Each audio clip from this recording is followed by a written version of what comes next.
Muy bien, y ahora vamos a hablar de las FARC que se han comprometido a no reclutar a menores de 17 años.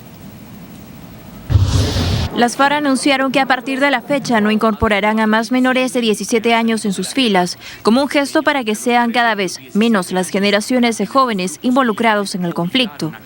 Tomando en cuenta el protocolo facultativo del año 2000, anexo hoy a la Convención de los Derechos del Niño, deciden no incorporar en adelante menores de 17 años a las filas de guerrilleras, al tiempo que expresan el anhelo de poder alcanzar pronto un acuerdo de paz con justicia social. En el nuevo ciclo de conversaciones de paz entre el gobierno y las FARC que se desarrollan en Cuba, la guerrilla anunció de esta forma aumentar la edad de ingreso de 15 a 17 años. Según un informe del Ministerio de Defensa colombiano, desde el 2002, organizaciones ilegales tomaron a más de 17.000 menores de edad, de los cuales 2.684 fueron captados por las FARC siendo niños. Esto confirmaría por qué existen tantos menores como combatientes en la guerrilla, aunque las FARC aducen que muchos ingresaron por voluntad propia. Para el gobierno, la intención de no reclutar a menores es un paso en la dirección correcta, aunque insuficiente, pues debe garantizarse la liberación de los menores en poder de las FARC. Es un paso, repito, que valoramos en la dirección correcta, pero no es suficiente, sobre todo cuando se trata de los niños. Primero, no entiendo por qué 17 años. La norma establecida son los 18, pero tampoco entiendo que se queden en la mitad del camino. Hubiera sido preferible y el pueblo colombiano hubiera recibido eso con más alegría si dicen no solamente que dejan de reclutar niños menores de 18 años, sino que los que tienen reclutados los liberan. Para el diario El Espectador de Colombia, la iniciativa de las FARC parecería una respuesta contra las redadas del gobierno que legitiman el servicio militar obligatorio para los jóvenes que alcanzan la edad adulta, que es 18 años. Algunos menores consiguen evadir esta realidad pagando una libreta militar, otros simplemente son conminados a cumplir su deber en las Fuerzas Armadas. Para el número 2 de las FARC, incorporar de manera forzosa en el servicio militar a miles de jóvenes es como convertir a los más pobres en carne de cañón de la guerra. Bien, precisamente en el diario El Tiempo de Colombia se ha conocido el testimonio de una joven que pasó 9 años de su vida en la FARC, que ella fue captada cuando tenía apenas 8 o 9 años y lo que ha contado pues es todas las atrocidades y terribles vivencias que tuvo que hacer, obligada pues a aprender el manejo de armas, incluso obligada también a matar a su mejor amiga, ¿no? Como una manera pues de prueba ante la situación pues que viven esos chicos, ¿no? Que cada semana aparecían más niños, ¿no? Que son o sea, nada que ellos querían, eran contra su voluntad, son niños y los niños lo que van a querer es jugar y hacer otras cosas antes de estar en una situación como la que vive la FARC, ¿no? Eso también lo hace Sendero, ¿no? Sí, no, a ver, es importante que el proceso de paz comience a generar de diferentes formas, como por ejemplo este cese unilateral de fuego por parte de la FARC, comienza a generar ese tipo de gestos, que es un gesto. Sin embargo, y además un gesto que aún es considerado insuficiente por el gobierno, como bien lo señaló el presidente Santos. Sin embargo, a pesar de ser un gesto, resulta irónico y además sustenta pues la crítica de la oposición, porque gran parte de la oposición lo que va a señalar, y con mucha razón, es cómo es posible que el presidente pueda aplaudir este tipo de gestos, cuando finalmente la FARC siguen reclutando personas jóvenes para hacer frente al Estado colombiano, siendo un grupo terrorista. Entonces, es bueno este paso, este gesto sí es bueno dentro de un proceso de paz que debería atender a la total desmovilización y desaparición de la FARC. Sin embargo, es irónico que se aplauda un hecho que aún permite que la FARC continúe captando gente en su enfrentamiento con el Estado colombiano. Esto me parece central y estoy convencido de que en los próximos días lo que ha hecho Santos va a ser muy criticado, sobre todo por sectores uribistas de gran peso en la política colombiana. Claro, pero se está tratando por lo menos de avanzar, ¿no? O sea, estamos viendo que, o sea, pese a que no tiene una fecha tope, Santos quiere cuanto antes poder avanzar y si se puede culminar, ¿no? Que a pesar de todo, las críticas que se pueden existir, como esta última, nosotros hemos visto en los últimos 6 meses avances muy importantes que creo que en otros escenarios no se hubiera visto, como por ejemplo el respeto a este tema de los menores de 17 años, la devolución del general raptado, la devolución de otros militares también secuestrados, el hecho de haber realizado un cese unilateral al fuego, son escenarios que favorecen la negociación. Este tipo de gestos deberían prender la esperanza de que es posible llegar a un buen puerto en torno a la FARC, en torno a lo que es la FARC en Colombia, un grupo guerrillero, un grupo terrorista, un grupo que se dedica a la actividad del narcotráfico, y terminar por fin con todo esto. Muy bien, y ahora vamos a hablar del Comité de Desapariciones Forzadas, que hizo un llamado de atención al gobierno de México, de Enrique Peña Nieto, para solucionar cuanto antes el problema de las desapariciones, como lo ocurrido en Ayotzinapa, en Guerrero, donde las autoridades le perdieron el rastro a 43 estudiantes normalistas. En un reciente informe elaborado por expertos en derechos humanos, el organismo recomienda que en el plazo de un año Peña Nieto apruebe una ley sobre desapariciones forzadas que incluya un registro único de personas desaparecidas.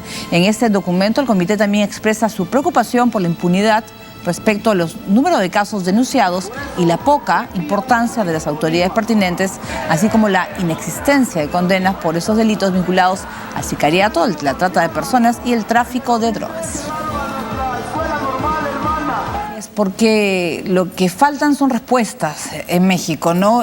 Las personas desaparecen y simplemente no pasa nada, no se sabe nada de ellas y se siguen encontrando cuerpos.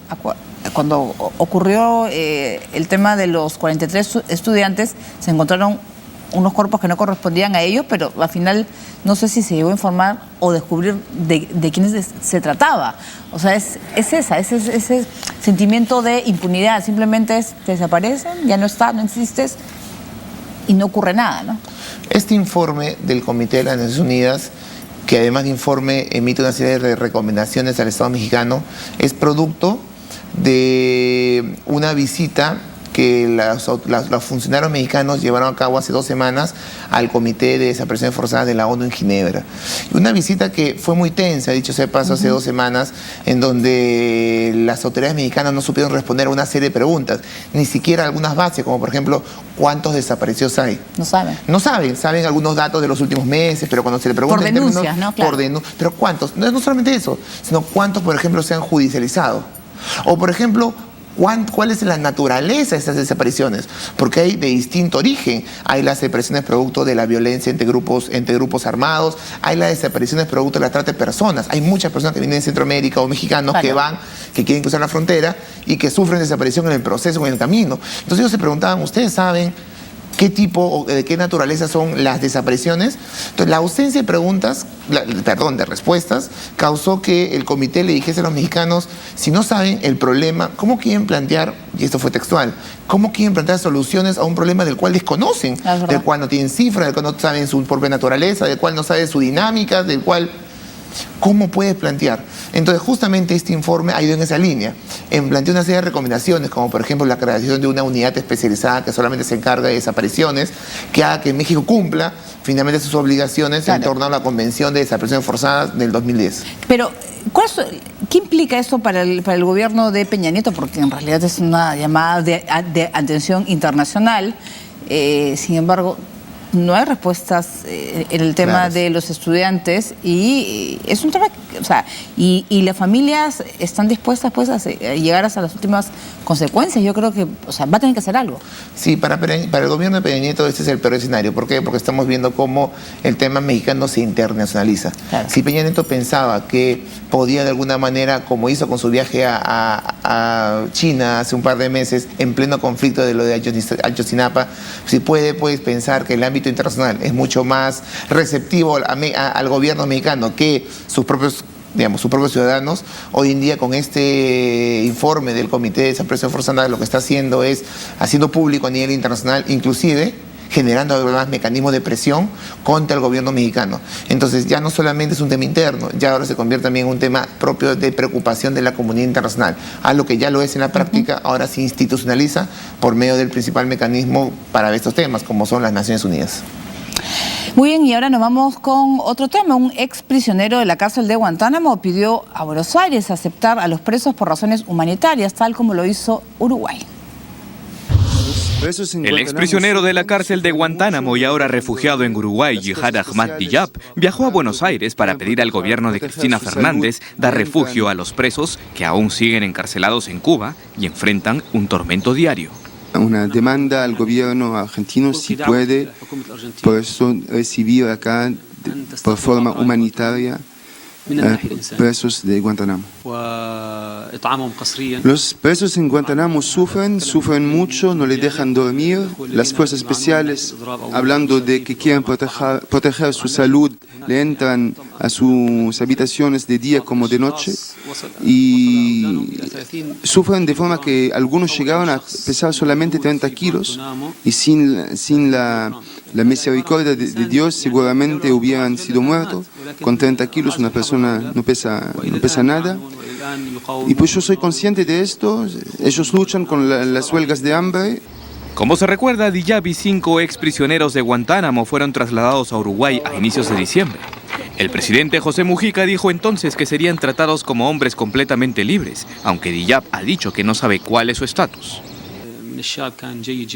De esta tribuna, de este lugar, quiero agradecer al gobierno uruguayo y al pueblo uruguayo que nos recibió muy bien, pero quiero decir que todavía ignoro mi situación en Uruguay, si soy residente, si soy refugiado, no está claro. Hablamos con responsables y todavía no se aclaró mucho el tema. Diyab también ha salido en defensa del Islam, asegurando que es una religión de paz. Estipula que tenemos que ser justos hasta con nuestros enemigos. Eso es la religión del Islam, es tolerancia, paz y justicia. No es como dice Bush, Obama, que es una religión de terrorismo y de injusticia y de opresión. Según informó el diario uruguayo El País, Diyab volvió a Montevideo esta tarde. Por su parte, el presidente Mujica respondió al exprisionero de Guantánamo y dijo que demostró falsedad en algunas afirmaciones, como por ejemplo que Uruguay era carcelero de los Estados Unidos. Mujica también señaló que recientemente recibió una carta maravillosa de las familias de refugiados sirios. Ellos cuentan que todos están muy bien, trabajando y se han integrado en la sociedad uruguaya. Mensaje que llega días después de las polémicas por supuestos casos de violencia familiar entre los musulmanes recibidos en el país sudamericano. Le entran a sus habitaciones de día como de noche. Muy bien, vamos a hacer una nueva pausa. Vamos a regresar con la situación que se vive en Ucrania. El presidente de ese país reconoce que aún hay mucho camino para recorrer y así llegar a la paz. Vamos a regresar con los detalles.